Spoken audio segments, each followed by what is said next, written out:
Hey y'all, and welcome back to the Matthew 5:14 podcast. I'm waiting to see. Sometimes with filming, it started to it'll boot me out of the platform I film on. And right now, the way the screen looks is typically when it boots me out. So I'm waiting to see if that's gonna happen, but I think I'm okay. So I hope you guys are doing good. I'm so glad that you're here. Today is currently a Sunday when I'm filming, and this should come out tomorrow if the platforms all work and whatnot. But today was a beautiful day here today. Last time I talked about how I went to college, and obviously you can see I'm still in my dorm, but I didn't even say where I go to college. I go to the University of Mississippi, where I actually just transferred in this semester, and I love it here. I've met so many awesome friends and had already so many amazing experiences, and I definitely plan on at the end of the semester probably doing a semester recap and stuff like that. But for now, just gonna talk about it here and there in the podcast. But it's weird to think I probably will only have 2 more podcasts that I film in this dorm, unless I have some pre-filmed ones that come out in the summertime, but probably not, because I'll have this one that comes out in March. So there's this one, but then after this, there'll be one that comes out in April and May, and that's it, which is so crazy to think. Time really does fly by, and I think being here at college really reminds me how much time seriously is such a gift. And so really just trying to enjoy it for the gift that it is. But yes, it was a beautiful day here today. I'm from Virginia, and so weather, in March typically can be a lot colder, but the past couple weeks here in Oxford and Mississippi has been awesome. So I've been enjoying that. Went on a walk today. I went to church this morning and then went on a walk, and listened to a podcast, and I got a Starbucks refresher, and just been a really good day. And I'm actually already in my pajamas. Fun fact, while I'm filming this. But the beautiful thing about this podcast is I can dress up for it if I want to, but I also can wear, whatever I want. And I'm actually wearing a shirt that says Mississippi. If you're watching the film, then you can see that. So yeah, so got my shirt on in Mississippi. Beautiful day here today, and it's a Sunday. I'm filming this to end my weekend. I'm not gonna lie, I'm super tired right now too, but I definitely feel, this podcast is supposed to come out tomorrow, but I kind of been struggling with the motivation for it. And I feel that's such an attack from the enemy, because I feel it's going to be a message that people need to hear. But I feel motivation to do it now, and I feel right in my heart about it. I'm just kind of tired. And if it wasn't the evening, I probably would put some caffeine in my body, but we're not going to do that. So if my energy is a little bit down, that is why I'm a little tired. But typically, even when I'm tired, I'm still pretty energetic. Fingers crossed. But yeah, so that's kind of a little bit of an update on my life. I hope that you guys are doing great. I hope that you are enjoying whatever weather you have, wherever you are, whatever season of life you're in, college, working, whatever it is. I hope that you are doing well, doing great. I hope that you're feeling the presence of Jesus. And if not, then hopefully through this podcast, you're going to be encouraged and inspired, and you're going to walk away feeling the presence of God even more, or led to take steps in order to feel his presence. So today in this podcast, I want to talk about bold, surrendered, obedient, here I am faith. And I had the vision for this podcast when I was back home. I was actually outside walking around, and I was doing a prayer walk, and I feel this message, Jesus just convicted me, because I think it's so easy. I'm going to pull this message back to a Bible verse here in a minute, but I think it's so easy for me to say, here I am, Lord, based off this Bible verse, use me. But then I don't actually live that out. And I let so many things stop me from that bold faith. And then, I just got really fired up about it, and wow, God, how many other people are like that? These things stop us, and it's so silly that we let them stop us. And so I really just want to talk about the Bible verse, Isaiah 6:8, and then some of the things that stop us from actually living out what this Bible verse says. But then I want to combat those lies with truth. So even more Bible verses as to why we shouldn't let those silly things stop us. So the main message behind this podcast is Isaiah 6:8, and it says, "Then I heard the Lord asking, whom should I send as a messenger to this people? Who will go for us? I said, here I am, send me." And I'm sure a lot of y'all have probably heard that Bible verse. It's a pretty typical one, because I think we all would like to say, here I am, Lord, send me. But like I said, how many of us are actually living that out? Or once God calls us, how many of us are actually going? Then I'm not here to condemn you, because I struggle with this on a daily, just like you do. And all of the reasons that I'm going to list for why we struggle with these things, keyword we, because I struggle with this as well. But I want to really dive into this because if we live our life this way, it's so beautiful and other people are going to be blessed. And I think it's one of the ultimate ways that we can be the light, which is the whole message of this podcast, is if we are actually truly willing and surrendered to say, here I am, Lord, send me. And so together we're going to look at some of the reasons why I think we don't live that out. Or I think even in the quiet moments with Jesus, we're like, Lord, like, send me, like, go, like, help me to go. Like, I want to go for you. But then once we're actually out in public or we're actually in the situation, we don't go. And so where's that disconnect and why does that happen? And so these are a couple things that I think stops us. First thing is the fear of others. Well, what will they think of me? What if they don't like me? What if they don't respond well? Especially if it comes to something of like God is calling us to go talk to somebody or pray for the person behind us or go compliment that person or pray for a certain person or, ask a person, that we don't even know, like, hey, do you have anything I can pray over for you? Things like that. I think it's so easy for us to worry, like, oh no, well, what would they think? Like, what if they don't respond well? Or how are they going to respond? What if the people around me laugh at me? What if that person over there that probably isn't even watching you, but, you think they are? I fall into that all the time, like, well, what will they think? So we let fear of others, stop us. We let comfort zones stop us. It's easier to stay where we are, to keep doing what we're doing, to stay on the road that we're on. It's just easier to. It's easier to stay in our car, stay in this line, or stay talking to these people, or, stay doing what we're doing. And that's kind of going to connect to another point as well, but comfort zones. Third thing is lies from the enemy. The enemy's going to try to tell us, like, that's not going to help. Like, they don't want to hear that. They're not going to benefit from that. You just need to be quiet. Nobody wants to hear that. Like, that is so the enemy. But in that moment, when God is calling us to do the thing and we hear that, it's so easy to believe that lie and to be governed by that lie. And so lies from the enemy. Fourth thing is insecurities and a lack of confidence. I'm not good enough. I can't do that. Like, I'm not capable of that. It's so easy to be like, I can't. So insecurities and lack of confidence stops us. And then selfishness / excuses stop us. And I think that connects a lot with a comfort zone. Because I think they can go hand in hand, because with selfishness or excuses, which also go together, it's so easy for us to say, well, I've got somewhere to be, or I'm running late, or I've got this to do, or, somebody else will do it, like, I don't have time for that. Like, God knows that. And I think sometimes we use those excuses because we want to stay in our comfort zone, but out of that, we're actually being selfish. And so thinking someone else is going to do it, or, I've got better things to do or somewhere else to be, that's going to stop us from having that here I am bold faith. And then the last thing is just fear in general. I'm too scared. I don't want to. Like, that is so fearful. It's so easy to let all those things stop us. So fear of others, comfort zones, lies from the enemy, insecurities and a lack of confidence, selfishness, excuses, just fear in general are all going to be things that can stop us from having that here I am faith. And there's definitely other things that can stop us as well, but I feel like those are general things that I know for me are reasons why I don't always go and I'm not always obedient to God, and I'm sure that they probably are reasons for you as well. And so now I want to combat all those things with Bible verses of how we can overcome this, because I think it's so easy. Like, I am with you in this, friends. It's so easy in those moments of, fear of others and comfort zones and things like that, to just feel like we're always going to be stuck in that, it's just, I think it's easy to be like, oh, well, I'm just always going to be that way. Or that's just because I'm human and everybody struggles with that. Like, I'm just always going to struggle with it. Like, oh, there's nothing to do about it. I think it's so easy to have that mindset when in reality, it may be something that we do always battle with and struggle with, but it's not something that always has to chain us down. It's not something that always has to stop us and hold us back. It may be a struggle, but it doesn't have to be a total full hindrance. And so I really want to, look at how we can overcome it. And I think it's a daily choice, just like being fearless for anything in life is a daily choice. And choosing to have confidence is a daily choice. Choosing joy is a daily choice. I think choosing here I am faith and not letting those things stop us is a daily choice. It's not like a one and done. It's not like, okay, I'm just not going to care what other people think anymore. I'm just going to be fearless and, forever. Like, we're going to have things that are going to try to trip us up and stumble us.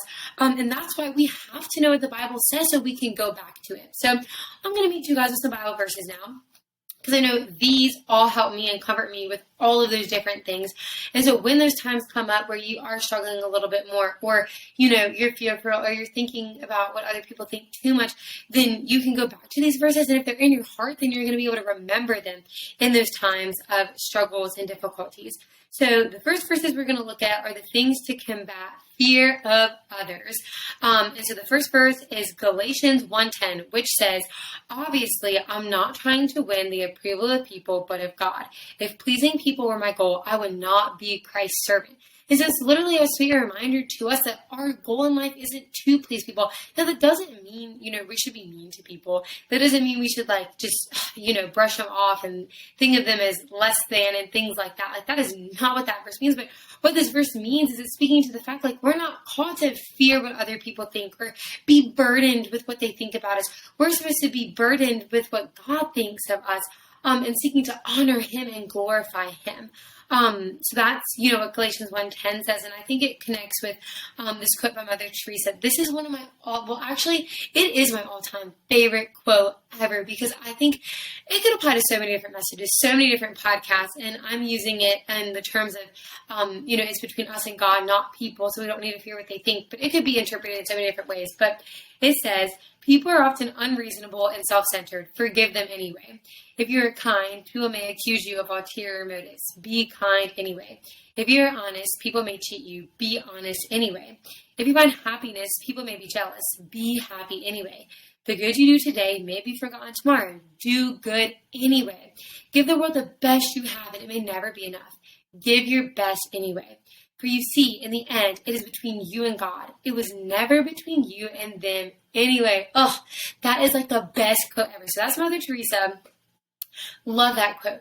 And it's such a sweet reminder to us that when we're thinking and we're worrying, oh no, what if that person, or what if, what is that person going to think? And, what if they don't respond well? And what if they think I'm weird? And what if they stop liking me? And what if? And we're so concerned about what they think. But in reality, it's not even between us and them. It's between us and God. And then that connects with Romans 14:12, which says, so then each of us will give an account of ourselves to God. So that's what, Mother Teresa was referring to. It's between us and God. On Judgment Day, it is going to be between us and God, not those people. And so, and another thing too, a lot of times people don't even remember, obviously they remember the kind things you do, but most of the time, they're not going to remember if you look a little silly, if you're a little awkward, because they get busy doing their own thing. Sure, in the moment they might notice it, but typically once they go home and, they're having dinner with their family or they're sitting on the couch watching TV, they're not thinking about that. But I know that even that, trying to tell yourself that, you can still be consumed with fearing what other people think. But I know with biblical truth, when we're reminded, it's between us and God, and that we are here to honor Him and glorify Him. And, we're not here for other people. We're not here to, please them and glorify them. We're here to please God and to glorify Him. And when we are able to realize that, we can step into the freedom of that and not fear what other people think. But I also want to look at Matthew 5:11 with this, because a lot of the times, when we do kind things, people are, or if God calls us to do something for other people or call us to, have a step of faith, most of the time people are going to respond well to it because, it's good and it's beautiful, but sometimes people aren't, and that's okay. The Bible tells us in Matthew 5:11 through 12 says, God blesses you and people mock you and persecute you and lie about you and say all sorts of evil things against you because you are my followers. Be happy about it. Be very glad, for a great reward awaits you in heaven. And remember, the ancient prophets were persecuted in the same way. So it's a reminder that, okay, even if you wouldn't respond well to it, that's okay. It's not between us and them. It's between us and God. And we get to be happy and joyful that we're followers of Him. And so, when you're fearful of what other people think, especially if God is calling you to go do something and have that hearing and faith, remind yourself that it doesn't matter what they think, that it's not between you and them, that it's between you and God. And, once this world comes to an end, that's not I'm not meaning to be scary or anything, but it's going to be between us and God. And how sweet is it going to be to know that, you did what God was calling you to do, and you didn't let the fear of other people stop you. But I also want to remind you that you're not alone in that. And it's a struggle that I struggle with too, to this day. Being honest, today I was going to church and I went by myself, and the local church around here, they have a new campus. And so, it was open last week for the first time, but I was out of town. And so, I went this weekend and I was by myself and I was like scared. Like I was just fearful because I didn't want to look like I didn't know where I was going or didn't know what I was doing. Because that's just something that's always fearful to me. Because like in my opinion, that's like embarrassing. But I had to remind myself, like, one, people were not watching what I was doing, but two, like, I'm literally going into the house of the Lord to praise Him and to worship Him. Like, I am there for Him. Like, it doesn't matter what those people think about me. And even if I do look a little lost, like, that's okay. Like, the God of the universe is on my side. Like, I don't have to be afraid of what people think. And even if I mess up or, make a fool out of myself, like, that's okay because God lives inside of me and He is altogether perfect. And so that's another reminder, like the God of the universe is with you, friends. And so, you do not need to fear what other people think because literally the greatest of all time lives inside of you. Like that is enough to not care what other people think. But I do know it's a struggle, it's tough, and you're not alone in it. So those are some verses to combat the fear of others. Now let's look at verses to combat comfort zones. Well, actually, I don't have any verses for this. I have quotes though. That I think are really good. And so when I get to like the other points, how like insecurities and selfishness and excuses and stuff kind of can connect with comfort zones, then we'll see how those verses like all connect. But honestly, all these verses can hit on all these different points. But I want to look at two quotes that are so good. And it says, the first one, there's no growth in a comfort zone and there's no comfort in a growth zone. And then the second one is a comfort zone is a beautiful place, but nothing ever grows there. And I thought this was so eye-opening because a lot of the times when God calls us to do something, it always is going to bless other people in the long run. Or it's literally, He's calling us to go do something for other people. And so I thought it was so interesting that if there's no growth in a comfort zone, then if we stay in that comfort zone, it's a reminder to us that if we say no to God and we don't have that here and faith, then it's only going to hinder other people. Because I think it's easy for us to be like, it only affects ourselves. And we're like, no, God, like, I'm not going to do that, But then in reality, like, yes, we're hurting ourselves, but we're also hurting other people and we're hindering them from being able to grow. And so I just want to remind you that, yes, the comfort zone is easy to stay in there and it's easy to go back to it and revert to it, but nothing grows there. Other people aren't blessed there. There's no growth in that. And I think from my own personal thing, I was in a relationship that was very comfortable. And, when I broke up with my ex and, became single again, there were moments where I was tempted to go back to that just because it was comfortable. It was easy. But the reality is that, if I had gone back to that, I wouldn't have grown as a person and other people around, me wouldn't have been able to grow. And so I really want to realize, in my own life that like if I go into comfort zones and stay in comfort zones, then I'm not going to grow and other people aren't going to grow. And the same is true for your life as well.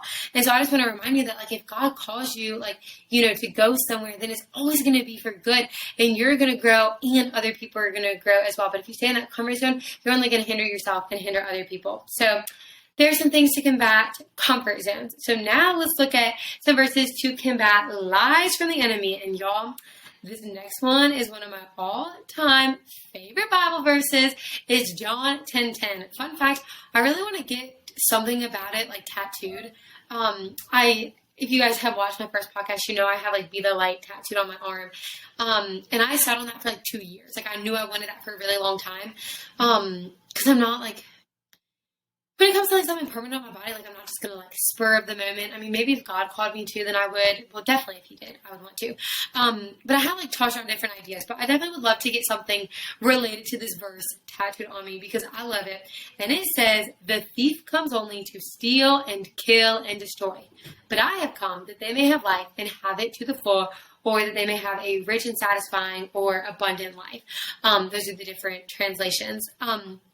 And I just thought this was so good, looking at it from the perspective of here I am faith, because the enemy is going to try to attack. He doesn't want us to have that here I am faith because he knows that it's going to bless us and it's going to bless other people and it's going to cause us to be the light to the world around us and to spread the good news of Jesus. And so he doesn't want that. So he's going to try to stop us. And not just with lies, like, they're not going to benefit from that or whatnot, but he's going to try to work through all these other things as well. Like the enemy's going to try to work through fear of others and comfort zones and lies and insecurities, to keep us from that here in faith because he knows it's going to be a blessing to other people.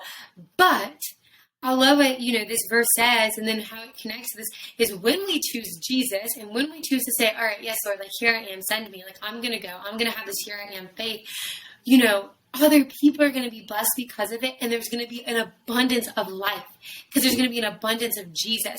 And so I want you guys to realize that if you say no to that here and faith and you allow the enemy to win, then you're going to be missing out on an opportunity for abundant life for yourself and others. Not only are you going to miss out on growth, you're going to miss out on abundant life. And so that's a way to overcome the lies, though, is to realize that, okay, yeah, the enemy may come to steal and kill and destroy, but I have Jesus on my side. He's already won. He's already won the war. Victory is his. And because victory is his and I am in him, victory is mine. And that means I can go out. I can spread this message. I can have this hearing and faith. And I don't have to stay stuck in the lies of the enemy. And so I think John 10:10, can be one of the most encouraging verses throughout all of these different, points, fear of others, comfort zones, selfishness, because it all reverts back to we're not going to let the lies of the enemy win. So that is John 10:10. So next verse that I want to look at is, connecting with this. And this, or lies of the enemy. This is a verse that can be applied to any area of your life where you feel like you are under attack from lies of the enemy. And it is in Ephesians 6, and it's talking about the armor of God. And it's, putting on protection to protect yourself from the enemy. And I just want to read through it. And I believe that this can hit you maybe in other areas of your life as well, where you feel like maybe you need to be a little bit more guarded and you need to be a little bit more aware of, what you're allowing to take in, so that you can be filled up with truth, God's truth, goodness, and righteousness, and not allow the lies of the enemy to win. So in Ephesians 6:10, it says, a final word, be strong in the Lord and in his mighty power. Put on all of God's armor so that you will be able to stand firm against all strategies of the devil. For we are not fighting against flesh and blood enemies, but against evil rulers and authorities of the unseen world, against mighty powers in this dark world, and against evil spirits in the heavenly places. Therefore, put on every piece of God's armor so you will be able to resist the enemy in the time of evil.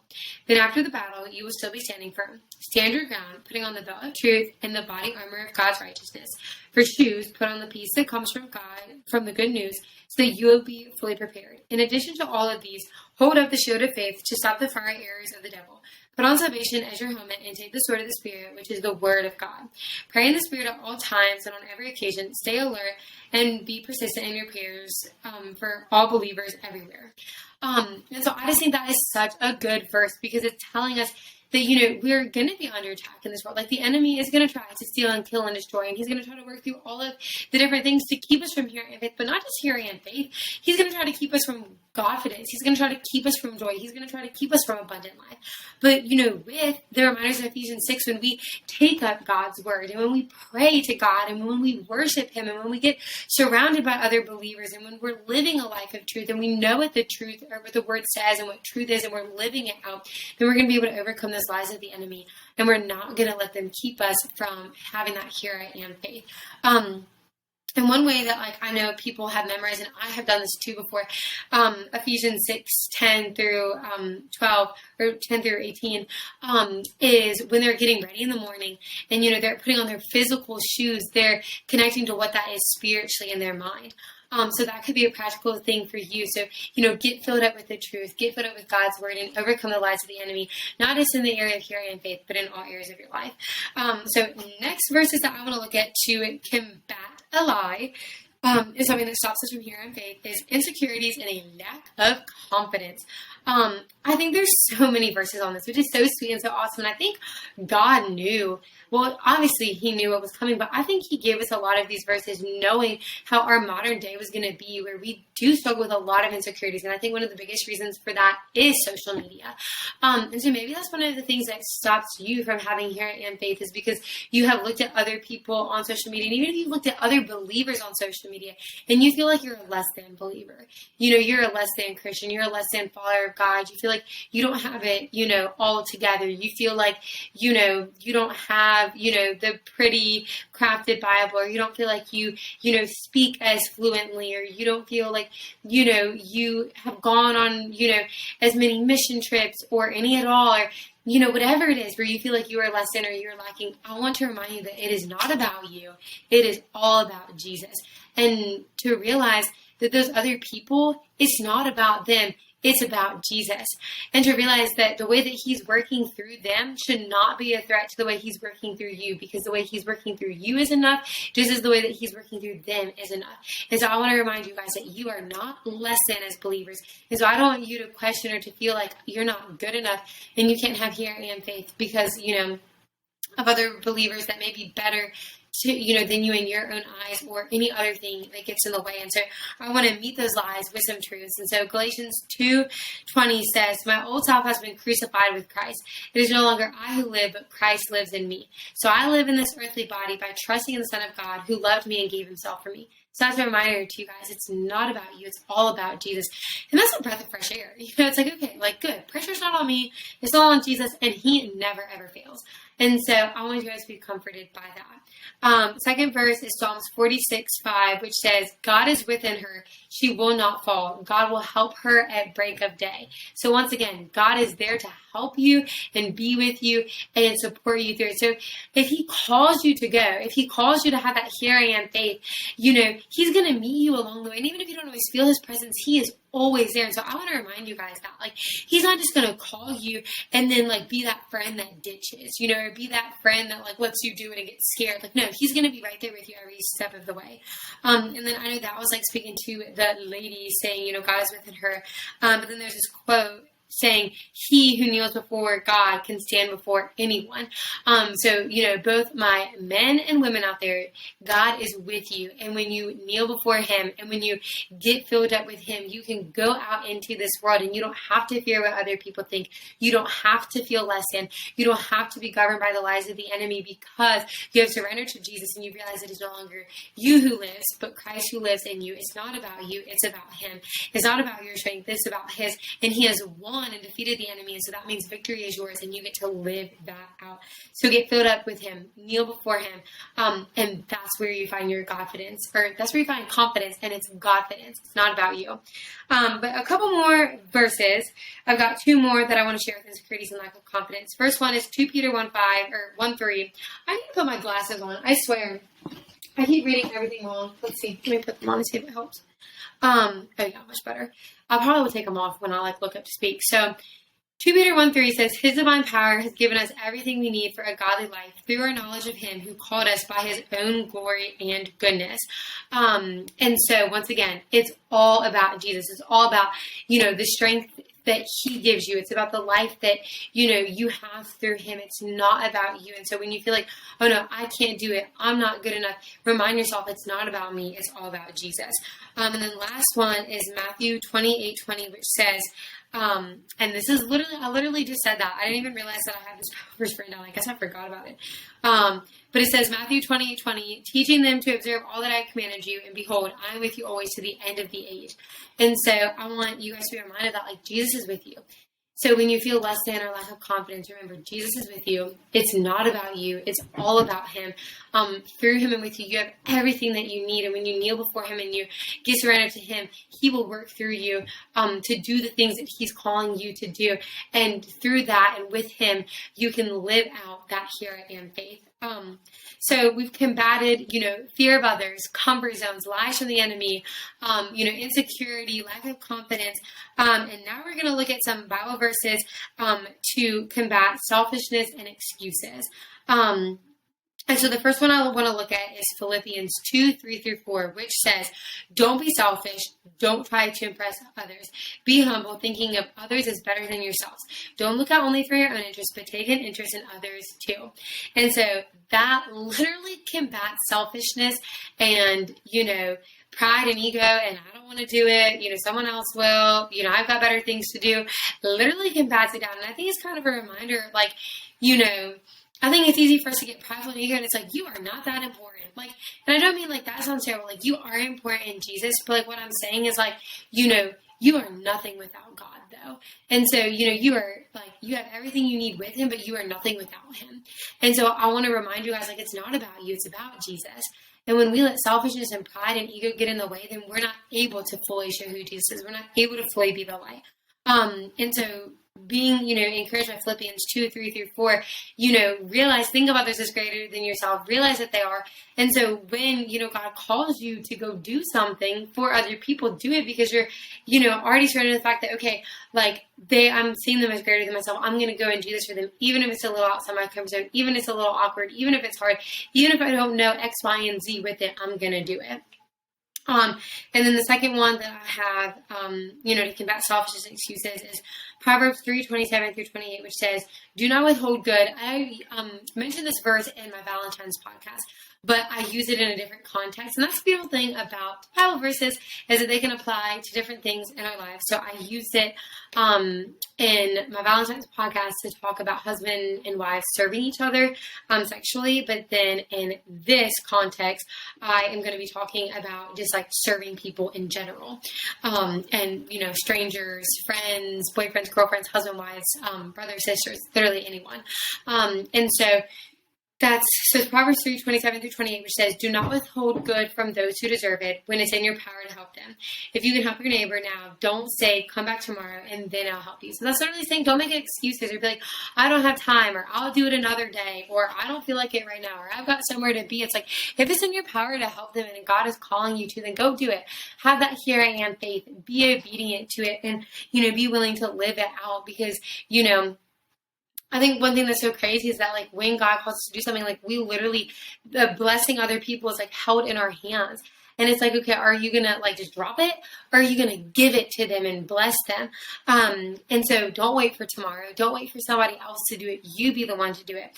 It makes me think, okay, I was not going to talk about this verse, but it makes me think in Esther. I love the verse in Esther, and I'm sure, a lot of people have heard this before. It's Esther 4:13-14, which says, Mordecai sent this reply to Esther, and Mordecai was Esther's uncle who raised her. I think it was her uncle. I'm pretty sure. I know like the heart behind the messages. I think I said this before. I am not so much theology with it and like the knowledge of it. I'm more of like the heart behind it, I feel like. So I could be totally wrong on that. But anyways, Mordecai raised Esther because Esther's parents died at a young age. Esther's parents died when she was young. Anyways, so Book of Esther is really good. I know I'm getting on a rabbit trail, but Book of Esther is really good. Definitely recommend reading it. So anyways, so it says, Mordecai sent this reply to Esther. "Don't think for a moment that because you're in the palace, you will escape when all other Jews are killed. If you keep quiet at a time like this, deliverance and relief for the Jews will arise from some other place, but you and your relatives will die. Who knows if perhaps you were made queen for such a time as this." There's obviously a lot of people have heard that verse when it comes to relation of, our calling and stuff. But one thing I feel like a lot of people miss when it says this, and I was so like convicted. I'm so encouraged with this. And for some reason, I feel like I talked about this in another podcast. I don't think I did though. It says, "If you keep quiet at a time like this, deliverance and relief for the Jews will arise from some other place." So I interpret that as if Esther doesn't do this, somebody else will. So she might as well be the one to do it. If it's in her power, do it. So I think it's easy for us when God calls us to have here I am faith to be like, oh, well, somebody else will do it.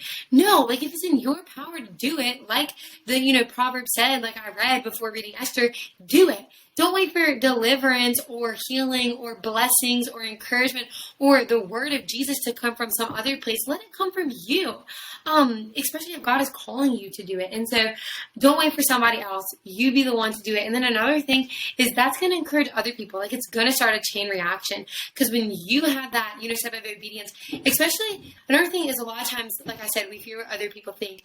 But a lot of the times other people are going to see it and respect it. And so they're going to see you having that step of faith, being bold, having that here I am faith. And they're going to say, wait, like I want what he or she has. I want to be that way. I want to encourage somebody like that. And it's going to encourage them to go do it. And then someone else is going to see that and go live it out. And it's going to constantly be this chain reaction. And so don't let deliverance, healing, encouragement, here I am faith rise up from some other place, let it come from you and then let other people be inspired by that. So yeah, that is overcoming the lies of selfishness and excuse. So the last thing I want to look at, I want to look at fear in general. Whoops. And then I'm going to look at a story in the Bible to kind of like wrap up letting lies get in the way. But last thing is I'm going to look at 2 Bible verses to combat fear in general. And the first one is it's 1 John 4:18, which says, "Such love has no fear, because perfect love expels all fear. If we are afraid, it is for fear of punishment, and this shows that we have not fully experienced His perfect love." And so, guys, we don't have to be fearful when we have Jesus with us. His love casts out fear. And so if you are fearful, take it to Jesus. Lay it at His feet. Tell Him, "God, I am fearful right now, and I need you, and I want you to come into my heart and fill me up with your love and help me to be fearless." And so 1 John 4:18, and then Isaiah 41:10, which says, "Don't be afraid, for I am with you. Don't be discouraged, for I am your God. I will strengthen you and help you. I will hold you up with my victorious right hand." And so God is with you, friends.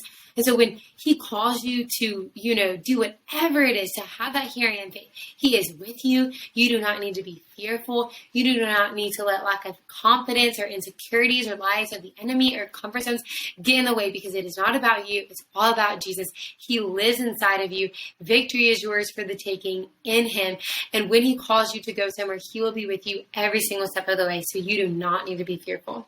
So now I want to look at a story in the book of Exodus about a man who was fearful. And if it wasn't for God's goodness and grace, then his fear would have stopped him most likely. And so I really want to look at, overcoming that and seeing how we can relate to Him, but seek to overcome that. So first I want to read in Exodus 3:1-15. I know that this is going to be like more reading or whatever, but please don't check out, because I feel like it's really good. And I know it's really good because it's the Bible. The Bible is really good.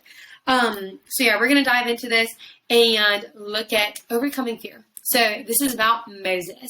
And I'm sure a lot of y'all have heard about Moses. I'm not even going to get into the theology of Moses, because I would fail y'all on that one. Like I said, not theologian or whatever, but we will have the heart behind this message.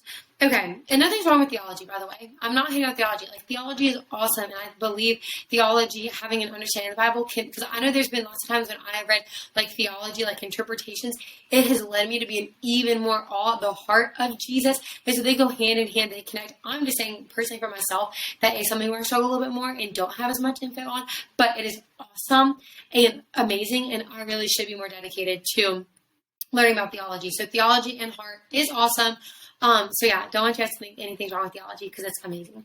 So anyways, let's read the Bible now. So in Moses 3:1-15, it says, "One day Moses was tending the flock of his father-in-law Jethro, the priest of Midian." Also, I might pronounce some of these things wrong, but I've talked about it on my other podcasts. Fake it till you make it. So he led the flock far into the wilderness and came to Sinai, the mountain of God. There the angel of the Lord appeared to him in a blazing fire from the middle of a bush. Can we just stop for a minute and think, like, how cool is that? Like, an angel of the Lord, like, appearing in a blazing bush. Like, I like to put myself in that, like, myself in the shoes of that. Like, imagine if, one day you were just, like, at work, tend into what you were doing, and, like, there's just a blazing bush with an angel in it. Like, that's insane. So Moses stared in amazement. And though the bush was engulfed in flames, it didn't burn up.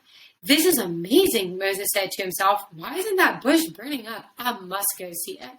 When the Lord saw Moses coming to take a closer look, God called him from the middle of the bush. Imagine. Like, just imagine that. Like, that's so cool. So God said, "Moses, Moses, here I am," Moses replied. We literally just talked about here I am faith. So he said, "Here I am, Lord." "Do not come any closer," the Lord warned. "Take off your sandals, for you are standing on holy ground. I am the God of your father, the God of Abraham, the God of Isaac, and the God of Jacob." When Moses heard this, he covered his face because he was afraid to look at God. Then the Lord told him, "I have certainly seen the oppression of my people in Egypt. I have heard their cries of distress because of their harsh slave drivers. Yes, I am aware of their suffering. So I have come down to rescue them from the power of the Egyptians and lead them out of Egypt into their own fertile and spacious land. It is a land flowing with milk and honey, the land where the Canaanites, Hittites, Amorites, Perizzites, Hivites, and Jebusites now live. Look, the cry of the people of Israel has reached me, and I have seen how harshly the Egyptians abuse them. Now go, for I am sending you to Pharaoh. You must lead my people Israel. You must lead my people Israel out of Egypt." So, first thing I want to point out is how God is a rescuer. And so, wherever you guys are and whatever you're battling, if you're going through something really tough, and you feel like you're in the pit of despair and you feel broken and hurt, maybe depressed, suicidal, insecure, just burdened with lies, addictions, whatever it may be, I want you guys to know that God is your rescuer and he can reach down and pull you out of your muck and mire and out of your mess and wipe you off because he's a good God like that. The second thing I want to point out is that there's a problem going on in their world and he wants to work through Moses. He wants Moses to have here I am faith to go out and live that out and to go out and save the people. But we're going to see how Moses responds. So we just hear that there's that problem going on and God is calling Moses to go and lead his people, Israel, to Egypt. And this is what Moses says. But Moses protested to God. Who am I to appear before Pharaoh? Who am I to lead the people of Israel out of Egypt? God answered, I will be with you, and this is your sign that I am the one who has sent you. When you have brought the people out of Egypt, you will worship God at this very mountain. But Moses protested, if I go to the people of Israel and tell them the God of your ancestors has sent me to you, they will ask me, what is his name? Then what should I tell them? God replied to Moses, I am who I am. Say this to the people of Israel, I am has sent me to you. God also said to Moses, say this to the people of Israel, Yahweh, the God of your ancestors, the God of Abraham, the God of Isaac, and the God of Jacob has sent me to you. This is my eternal name, my name to remember for all generations. So I already want to look at something that Moses is afraid. He's afraid of what the people are going to think and respond. Well, God, what am I going to say if they ask me? What if they ask me questions? What if? Then he said, Moses was well, who am I to appear? He's the king and I'm Moses, I tend to my brother-in-law's flock of animals, and he's king. And I think it's so easy for us to feel, less than as well, even if it's not because I think we can feel fearful what other people think, but we can feel less than wait, they might not listen to me. In our eyes, they may be better in our eyes than we, better than us or whatever. And we feel less than. And so Moses gets it. Moses is fearful of what other people think. He's fearful just in general of the details, the what ifs. But God literally reminded him, I am with you. Yahweh, the God of the universe, I am with you. So that was in Exodus 3, 1 through 15. And then we're going to read now Exodus 4, 1 through 5. So you would think that, Moses would be willing and ready to go, right? But nope, not quite yet. So in Moses 4, 1 through 5, it says, but Moses protested again. What if they won't believe me or listen to me? What if they say the Lord never appeared to you? Then the Lord asked him, what is that in your hand?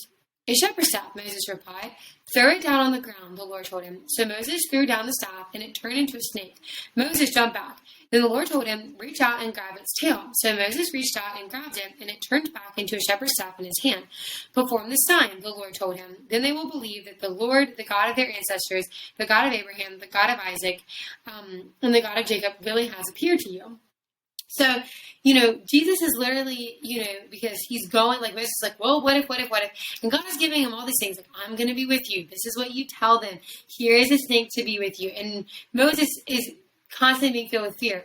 What are they going to say? Who am I that they would listen to me? What will they think? What if? So then it goes on again into Exodus 4, 10 through 14. It says, but Moses pleaded with the Lord, oh, Lord, I'm not very good with words. I never have been. And I'm not now. Even though you have spoken to me, I get tongue-tied and my words get tangled. Then the Lord asked Moses, who makes a person's mouth? Who decides whether people speak or do not speak, hear or do not hear, see or do not see? Is it not I, the Lord? Now go. I will be with you as you speak, and I will instruct you in what to say. But Moses again pleaded, Lord, please send anyone else.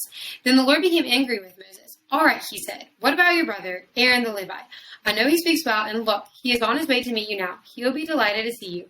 Talk to him and put the words in his mouth. I will be with both of you as you speak, and I will instruct you both in what to do. So I just want to look at that from, a relatable perspective. Moses literally argued with God. He protested with God. And I don't know about y'all, but I've done that too, And God has called me to do something. I'm I don't know, God. I don't know if I want to do that. I don't know how they're going to respond. I don't know what they're going to think about me. I don't even know if I know this information that well. I don't know. And the what ifs and things like that. And each time, God gave something to Moses, he was I am with you. I give you the words to speak. Here is this snake. Like, here are all of these different things. And Moses kept on saying, no, no, no, no, no. And then it made, God angry. And I just want us to point out that, like, with Jesus, like, we already have everything that we need. Like, we don't have to be in some, like, because I think, Moses felt less than because Pharaoh was a king, and he wasn't in a, position of power or whatever. But I want you guys to, like, realize that you don't need to be in a position of power. You don't need to have all the words. You don't need the education. You don't need, all of the friends. You don't need the fancy car, the fancy house, the fancy things, fancy clothes. Like, you don't need those things. Like, you just need Jesus. And I want you guys to realize that, like, you don't need to let fear stop you. Like, the God of the universe, Yahweh, is with you. And so, hopefully with all of those different things, the comfort zones, the fear of others, the fear in general, the insecurities and lack of confidence, the lies from the enemy, just the excuses, all of those different things. I want you guys to realize that, like, God is with you. God is on your side. He has given you everything you need to perform, what it is that he is calling you to. It's not about you. It's all about him. It's not between you and other people. It's between you and God. Then I hope that all of that can encourage you to go and have that, here I am faith. Like, here I am, Lord, send me. And be willing, even in the face of trials and hardships and temptations, to go out and have that here I am faith. And so last couple verses that I want to look at is, I was literally, if you guys didn't know, just now I was like looking around for my phone. Do you ever do that? Like, you literally sit down on your phone and then, like, you're just looking for it because you lost it. Yeah, I do that a lot. So anyways, so Luke 1:38 says, so these are a couple verses about people who, because of their faith, their here I am faith, beautiful things happen. And so we looked at, the things that stop us. We looked at Bible verses to combat that. And now we get to look at people who didn't let fear stop them and the beauty that came out of it. And so hopefully this can be an inspiration to you that if God calls you to go, then it will be good and goodness will come out of it. So first one is Luke 1:38. Probably the greatest one, the best one, is Mary responded, I am the Lord's servant. May everything you have said about me come true. And then the angel left her. So this verse is talking about Mary, the mother of Jesus. And an angel appeared to her and said that she was going to have the Son of God, and she was engaged to her husband, and so they had not entered into sexual relations. And so in that custom, in that time, she were to have, been pregnant, it would have been, terrible and a disgrace. And she was very young, but she said, I am the Lord's servant. May everything you have said about me come true. And because of that, the Savior of the universe came into this world and was able to fill out what he was called to do because of her yes to God, because of her here I am faith. She didn't let the fear of other people stop her. She didn't let the fear in general stop her. She didn't let comfort zones or, lack of confidence or insecurity stop her, because she definitely could have. Like, she could have been like, well, who am I? Like, to have, like, the God of the universe in my belly. Who am I to do this? Well, what will other people think? Like, she didn't let that stop her. And because of that, Jesus came into this world. Second Bible verse I want to look at is Hebrews 11:8, which says, it was by faith that Abraham obeyed when God called him to leave home and go to another land that God would give him as his inheritance. He went without knowing where he was going. And so it was hard for him to go, but when he went, like, it was going to be his inheritance. Like, goodness was going to come out of it. But if he had never taken that step, then he would have never gotten the inheritance. If you don't have that here I am faith, then you're never going to get to the blessing. It's like the no pain, no gain. The same is true spiritually. It's like, no here I am faith, no blessing on the other side. Like, we need that here I am faith. And then Matthew 4:19-20, which says, Jesus called out to them, come follow me, and I will show you how to fish for people. And they left their nets at once and followed Jesus. Literally at once. Immediately they followed Jesus. And imagine, like, if Jesus' disciples didn't, follow him. Because of his disciples, the messages that he poured into them, once Jesus was no longer in this world, they were able to go out and share it. Peter, one of his disciples, literally built the church of Christ, built the foundation for the churches that we go to now, the church I went to this Sunday, maybe, the church that you guys went to last Sunday. But if he never had that, like, leaving his boat, walking at once, coming and following Jesus at once, then, we would have never, gotten to that. And then there's, this is similar with the disciples in Luke 5, 10 through 11. It says, his partners, James and John, the sons of Zebedee, were also amazed. Jesus replied to Simon, don't be afraid. From now on, you'll be fishing for people. And as soon as they landed, they left everything and followed Jesus. But if they hadn't done that, then so many people, wouldn't have been saved because, we read in the Bible that the disciples were the ones that would baptize people, and so many people were saved, when Jesus walked on this, in this world. But, what if they had never had that, yes to Jesus, that here I am faith. And I think the greatest Bible verse of it, which I didn't even, when I was preparing for this, I didn't even think about going through this Bible verse or reading this, but I'm going to find it right now, and I have no idea what Gospels I want to read it from. Let me find it, because I think it's literally the best one. Also, if you guys can hear, doors shutting or people, the walls are really thin in my dorm, so sometimes you can hear things. I'm so sorry. I was not planning on pulling up this Bible verse, but it's literally the greatest one about, saying yes to Jesus. And I don't know why I didn't even think about it. Okay, why am I not?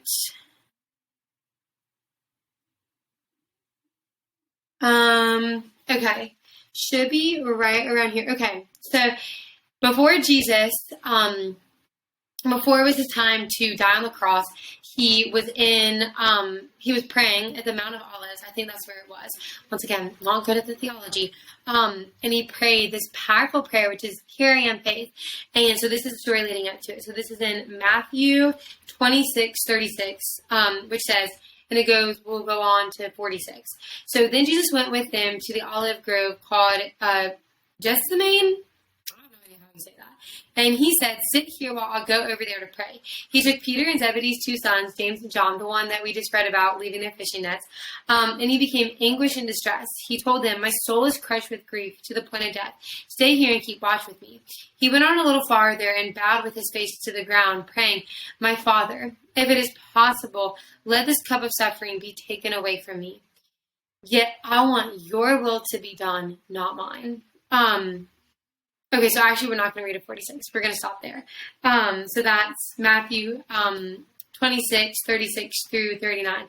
Literally one of the most famous Bible verses. My Father, if it is possible, let this cup of suffering be taken away from me. Yet I want your will to be done, not mine. He said, I'm going to have here I am faith. I'm going to surrender to you, Lord, and surrender what you have for me. And because of that, millions of people have been saved, and people will continue to be saved. And Jesus is making heaven crowded because of his yes to Jesus. And so because of Mary's yes to God, because of Jesus' yes to God, because of the disciples' yes to God, because of Abraham's yes to God, beauty came out of it. The Savior of the world, the salvation, inheritance, baptisms, new disciples, the church. I could go on and on and on. Because of a yes, God was able to do big things. So I want you guys to realize that when you have your here I am faith, God can do big things, and he will do big things. And so I hope you guys were encouraged by that about the here I am faith. And so lastly, I just want to return to Isaiah 6:8, and it says, then I heard the voice of the Lord saying, whom shall I send, and who will go for us? And I said, here I am, send me. And I hope that after this podcast, you guys are a little bit more encouraged to be able to say, here I am, send me. I hope that you guys can, in those moments of fearing what other people think and comfort zones and lies and insecurities, that you can go back to the truth, that you can be governed by the truth, led by the truth, and you don't have to let fears, insecurities, or lies stop you, but rather you can let the truth and the power of God lead you, and beauty can come out of that. And so with that being said, my challenge for y'all is pray to God to call you to do something and then go do it. Or maybe, have your eyes be open to something he's been calling you to do, or go do something that he has been calling you to go do. And I want to remind you guys that it's going to be worth it. Whatever discomfort it may cause, it's going to be worth it. It's going to cause a blessing in your life, but most importantly, it's going to cause a blessing in other people's life, and it's going to honor and glorify our Father in heaven. And I want to remind you guys that when we are obedient to God, and when we have here I am faith, we get to go out and be the light. And lastly, I want to end with a couple songs, actually, to inspire y'all when it comes to having that bold, here I am faith and being the light. And so First one is I Surrender by Hillsong Worship, then So Will I by Hillsong United, then I Have Decided by Elevation Worship, Less Like Me by Zach Williams, Thy Will by Hillary Scott and the Scott Family, and The Commission by Cain, which is capital C-A-I-N. All songs about, having God's will be done, being the light, showing the world who he is, and being surrendered and obedient to his plan for our lives. And so, guys, I hope you were so encouraged by that. I hope you are motivated and inspired to go out, to be the light, to have that hearing and faith, and to realize that whatever discomfort it may cause you, it is always going to be worth the growth and the beauty that comes out on the other side. I want you guys to know you're not alone in the struggle, though, that I struggle with all those things as well that I listed. But because of the goodness of God, he is helping me every single day to look more like him and less like myself, so that I can be the light and be obedient and have that here I am faith. And so, guys, go out this week, be the light, have that here I am faith, and see all the beautiful things that God is going to be able to do in and through y'all. Until next time, guys, be awesome, be the light, and have a great day.